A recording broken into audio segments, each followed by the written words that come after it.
Hello and welcome. In this tutorial, we will explore how to create and use materials in Unity to enhance the visual quality of your game objects. What is material in Unity? Material in Unity is an essential component that determines how an object looks in the game. It controls the color, texture, reflectivity, transparency, and various shader properties of an object. Materials act as a bridge between shaders and game objects, allowing developers to customize how surfaces interact with light. What do materials do? 1. Define surface appearance. A material dictates how an object appears by defining its color, texture, and shading. Without materials, objects would appear as flat, untextured surfaces. 2. Control how light affects an object. Materials determine whether an object looks metallic, rough, transparent, or glowing.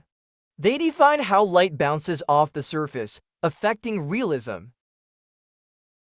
3. Use shaders to create effects. Materials rely on shaders, which are small programs that determine how each pixel is rendered. Shaders can simulate glass, water, skin, fire, and other complex effects.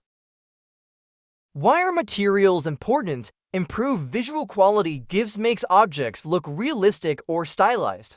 Enhance game performance gives well-optimized materials reduce GPU load. Control special effects enables transparency, reflections, and glowing effects.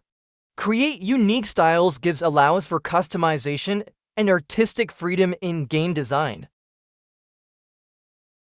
Key properties of a material. Albedo defines the base color or texture of the object, metallic and smoothness. Controls how shiny or rough a surface is. Normal map creates the illusion of surface details, bumps, grooves without adding extra polygons. Emission makes the object glow by emitting light. Transparency. Alpha allows objects to be partially or fully transparent, tiling and offset. Controls how a texture repeats or shifts on a surface. Now, we will see how to create a material in Unity step by step.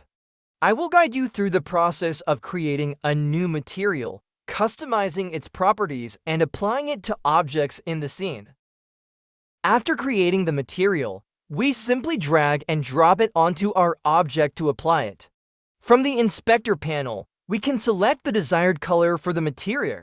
Now, I will show you how we can access and change this color through code. Our scene is ready. Let's move on.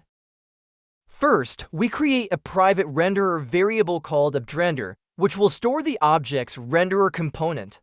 Inside the start method, we use getComponentRendererGreater to get the renderer of the object this script is attached to. Then we set the material's color to red using objrendere or .material.color equals color.black. As a result, when the scene starts, the object's color will automatically change to black.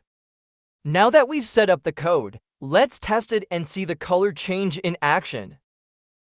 As you can see, when the game starts, the color of our cube changed to black. Thank you for watching. See you in the next video.